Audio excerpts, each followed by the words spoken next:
নমস্কার বন্ধুরা, আমি বিশ্বজিৎ। আজকে একটি বিষয় নিয়ে আপনার সাথে আলোচনার জন্য এসেছি। কিছুদিন আগে আমি একটা ভিডিও করেছিলাম। জানেন যে ইসরায়েল যে প্রেজার বিস্ফোরণ ঘটিয়েছে লেবাননে, সেটা নিয়ে আমি একটা ভিডিও করেছিলাম। সেই সম্পর্কিত বেশ কিছু তথ্য উঠে আসছে। আজকে সেই বিষয় নিয়ে একটু আলোকপাত করব। প্রথম কথা হচ্ছে যে আপনারা জানেন যে কিছু কোম্পানির হদিশ পাওয়া গেছে যাদের মাধ্যমে এই পুরো ট্রানজ্যাকশনটা হয়েছে, প্রেজার ট্রানজ্যাকশনটা। এবং তার মধ্যে যে কোম্পানিটার নাম উঠে আসছিল সেটা হচ্ছে একটা তাইওয়ানিজ কোম্পানি, তাইপেইতেই অবস্থিত, যার নাম গোল্ডেন অ্যাপেলো। এবং সেই গোল্ডেন অ্যাপেলোর লোগো কিন্তু প্রেজারের মধ্যে পাওয়া গেছে। তো সেই কোম্পানির সিইওর সাথে যখন যোগাযোগ করা হয় তখন তারা জানিয়েছে যে তারা এইভাবে এর সঙ্গে কোনোভাবেই যুক্ত নয়, এবং তারা এইটি হাঙ্গারি একটি কোম্পানি বিএসসি কনসাল্টিং যেটা রয়েছে, তাদের বিএসসি কনসাল্টিংয়ের সাথে তাদের একটি চুক্তি হয়েছিল যে তারা প্রেজার যদি কোনো তৈরি করে তারা গোল্ডেন অ্যাপোলোর লোগো ইউজ করতে পারবে। তো এবং সেখানে উনি এও দেখিয়েছেন যে প্রেজারগুলো যে ডিস্ট্রাকশনগুলো হয়েছে প্রেজার, সেগুলোর মধ্যে কোনো রকম মেড ইন তাইওয়ান এটা কিন্তু লেখা নেই, এক নম্বর। দু নম্বর হচ্ছে যে কোম্পানিটি বিএসসি কনসাল্টিং, যার এটা হাঙ্গেরিয়ান বেস কোম্পানি, যার সিইও হিসাবে নাম আছে ক্রিশ্চিয়ানো বার্সোনা। সেই ক্রিশ্চিয়ানো বার্সোনার সাথে কিন্তু যোগাযোগ করে কোনো রকম তথ্য পাওয়া যায়নি, এবং এটি হাঙ্গেরির একটা বুদাপেস্টে একটি আবাসিক অঞ্চলে অবস্থিত, এবং সেখানে বেশ কিছু কোম্পানির সাথে কথা বলে কিন্তু বিএসসি কনসাল্টিং সম্বন্ধে খুব একটা ইনফরমেশন পাওয়া যায়নি। পরবর্তীকালে জানা গেছে যে বিএসসি কনসাল্টিং একটা মধ্যস্থতাকারী কোম্পানি। মানে ধরুন সে হয়তো প্রেজার তৈরির বরাত নিয়ে আরেকটা ম্যানুফ্যাকচারিং কোম্পানিকে দিয়ে নেয়, মাঝখানে তারা মিডিলম্যান হিসাবে টাকা রোজগার করে। তো এই বিএসসি কনসাল্টিং থেকেও কিন্তু পরবর্তীকালে ক্রিশ্চিয়ানো বার্সোনার সাথে একটি সংবাদ মাধ্যম যোগাযোগ করেছিল, আমার নামটা ঠিক খেয়াল নেই। সেখানে সে বলেছিল আমরা কোনো রকম ম্যানুফ্যাকচারিং করি না, এবং ওই অঞ্চলে আদার্স কোম্পানির সাথে, বুদাপেস্টের যে আবাসিক অঞ্চলে বিএসসি কনসাল্টিং কোম্পানিটি আছে, আদার কোম্পানির সাথে যোগাযোগ করেও জানা গেছে এরা কিন্তু ম্যানুফ্যাকচারিং ইউনিট নেই, এরা একটা মধ্যস্থতাকারী কোম্পানি। 2 নম্বর। 3 নম্বর হচ্ছে যে ওয়াকি টকিগুলো এবং রেডিওগুলো বিস্ফোরণ হয়েছিল, সেই ওয়াকি টকি রেডিওগুলো জাপানের একটি কোম্পানির তৈরি, আইকাম। এবং আইকাম যে কোম্পানিটি তৈরি, তার যে মডেলটি বিস্ফোরণ হয়েছে সেটা হচ্ছে ICVR-8। এই ICVR-8 যে মডেলটি, তারা নাকি জানিয়েছে, আইকাম কোম্পানি সিইওর সাথে যোগাযোগ করে জানা গেছে তারা এই মডেল 2014 সাল থেকে কিন্তু বন্ধ করে দিয়েছে। তারা এখন কোনো রকম ম্যানুফ্যাকচারিংও করে না, তারা কোনো রকম ব্যাটারিও ম্যানুফ্যাকচার করে না এই মডেলটার। এই একটা সন্দেহজনক বিষয়। দ্বিতীয়ত, ওই আইকাম কোম্পানির তে আমেরিকান একটি কনসার্ন কিন্তু ইনভেস্ট করে। সেখানকার ওই আমেরিকান কোম্পানির সেলস এক্সিকিউটিভ জানিয়েছেন যে এটা হয়তো কোনোভাবে জাল কিছু প্রোডাক্ট, আপনি জানেন যে কিছু অরিজিনাল প্রোডাক্টের জাল সংস্করণ কিন্তু অনলাইনে আপনারা পাওয়া যায়, ঠিক আছে? এবং সেই অনলাইন সংস্করণগুলো কিন্তু সহজেই অ্যাভেলেবেল, এবং সেগুলো অ্যাভেলেবেল হয়েছে। যে ICVR-8 যে প্রোডাক্টটির নাম করলাম আমি, ওয়াকি টকি, সেটা কিন্তু অনলাইন সংস্করণ রয়েছে, জাল সংস্করণ, কিন্তু যেটার কোম্পানি প্রোডাকশন কিন্তু 2014 সালে বন্ধ হয়ে গেছে। এটা কিন্তু একটা খুব আশ্চর্যের বিষয়।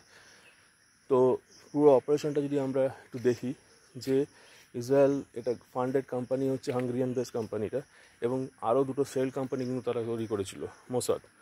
এবং সেই কোনো সেল কোম্পানির মাধ্যমে সে প্রোডাক্ট বরাত পায় হিজবুল্লাহ থেকে, এবং সেই 16 লক্ষ ইউরো, তার মধ্যে একটা বুলগেরিয়ান কোম্পানিও অস্তিত্ব পাওয়া গেছে, যার ওনার হিসাবে ভারতীয় নাম উঠে এসছে, কেরালা নিবাসী, আমার নামটা খেয়াল নেই তার ওনারের নামটা।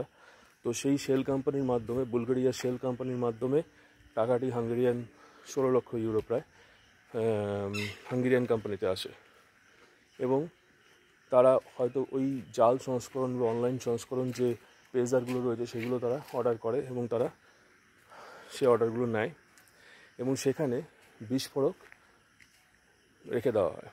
এবং ওই রেডিও সিগন্যাল ওয়েভ যেটা রয়েছে, আপনারা জানেন যে সময় প্রেজারগুলো বিস্ফোরণ হয়েছিল 3:30 সময় বেলারুসে, লেবাননে, সেইখানে ওই একটি মেসেজ যায় এবং মেসেজ যাওয়ার ফলে ওই মেসেজের ইনফ্লুয়েন্সে কী হচ্ছে, ওই ব্যাটারির যে লিথিয়াম যে ব্যাটারি রয়েছে, ব্যাটারিতে লিথিয়াম ইউজ হয়, সেগুলো টেম্পারেচার বেড়ে যায় এবং পেজার বিস্ফোরণ হয়, ওয়াকি টকি বিস্ফোরণ হয়। তো আরেকটা জিনিস এটা আসছে যে ইসরায়েল এটা কেন করলো। ইসরায়েলের আপনারা জানেন 7ই ডিসেম্বর হোপফুলি 2023 হামাস কিন্তু আক্রমণ শুরু করেছিল ইসরায়েলের উপরে, এবং ঠিক তার একদিন বাদে হেজবল্লাও কিন্তু রকেট বিস্ফোরণ চালিয়েছিল উত্তর ইসরায়েলে। তো সেটা কিন্তু একটা ইসরায়েলের একটা ক্ষোভ রয়েছে। এর আগেও ইসরায়েলের সাথে হেজবুল্লার কিন্তু অনেক রকম যুদ্ধ বা পরিস্থিতি তৈরি হয়েছে এবং সেই যুদ্ধ কিন্তু 2006 সালেও হয়েছে এবং বেশ কিছু সংঘর্ষ এদের মধ্যে কিন্তু অতীত এদের রেকর্ড আছে। তো সেই থেকে এরা একটা ইসরায়েল প্ল্যান করেছিল যে এবং হামাসের যে নেতা ইসরায়েলে যে গোপন অপারেশন চালিয়ে মোসাদ হত্যা করেছে, তারপরে কিন্তু হেজবুল্লাহ থ্রেট করেছে বা ইরান থ্রেট করেছে ইসরায়েলের সঙ্গে কিন্তু একটা যুদ্ধ পরিস্থিতি তৈরি হবে। সেই থেকে ইসরায়েল কিন্তু এই সুযোগটাই হয়তো খুঁজছিল। এবং আপনারা জানেন যুদ্ধ একটা এমন একটা জিনিস, এটা একটা পুরোটা মাইন্ড গেম। এই মাইন্ড গেমে সবথেকে বড় অস্ত্র বা শক্তি তো আছে, সবথেকে বড় হচ্ছে মাইন্ড গেম। সেই মাইন্ড গেমে যে এগিয়ে থাকবে সে হচ্ছে প্রকৃত যুদ্ধ থেকে অনেকটা অ্যাডভান্টেজ পাবে। তো এক্ষেত্রে কিন্তু যে পেজার বিস্ফোরণটা ঘটানো হয়েছে, ম্যাক্সিমাম কমান্ডার হেজবুলের কিন্তু আহত বা নিহত হয়েছে। তাদের হাত কারোর নেই, কারোর পা নেই, কারোর স্টমাকে এফেক্টেড হয়েছে। তো তারা কিন্তু অকেজ হয়ে গেছে। 1 নম্বর এই কমান্ডার হচ্ছে মেইন কমান্ডার এরা। তো এরা যদি যুদ্ধ করার আগেই যদি এই পরিস্থিতি হেজবুল্লার হয়, তারা অনেক মানসিক দিক থেকে কিন্তু পিছিয়ে রইল 1 নম্বর। 2 নম্বর কথা, তাদের মাইন্ডে যে একটা ইম্প্যাক্ট এই ঘটনাটা ফেলেছে, যেরকম ধরুন লেবাননে বা হেজবুল্লাতে তারা কিন্তু একটা শঙ্কার মধ্যে রয়েছে যে তাদের হয়তো আজকে পেজার ডিস্ট্রাকশনে যেটা মোবাইল বিস্ফোরণ হতে পারে, বা ওয়াশিং মেশিন বা টিভি বা আদার ইলেকট্রনিক অ্যাপ্লায়েন্সেস সেগুলো কিন্তু বিস্ফোরণ কবজায় পড়তে পারে, এরকম তারা আশঙ্কায় রয়েছে। এবং সেই থেকে কিন্তু তারা একটা পরবর্তীকালে তারা কি ইসরায়েলের সাথে আক্রমণে যাবে কি যাবে না, এরকম একটা কিন্তু দ্বিধাদ্বন্দ্বের মধ্যে রয়েছে। তো এই পুরো অপারেশনটা হচ্ছে মোসাদের একটা হাইলি পেইড এবং হাইলি সিক্রেট একটা অপারেশনস। এবং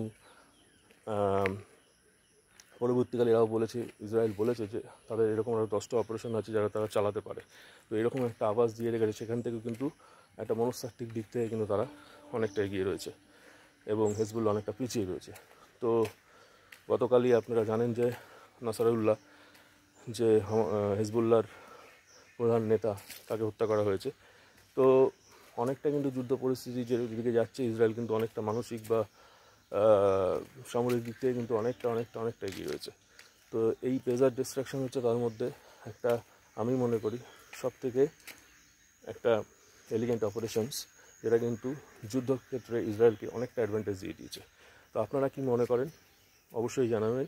ভিডিওটা ভালো লাগলে লাইক, শেয়ার, কমেন্ট করে দেবেন, চ্যানেলটা সাবস্ক্রাইব করে দেবেন। এবং আগামী দিনে আমি আরও ইনফরমেটিভ কিছু ভিডিও নিয়ে আসছি। ততক্ষণ ভালো থাকবেন, সুস্থ থাকবেন এবং সতর্ক থাকবেন। ধন্যবাদ।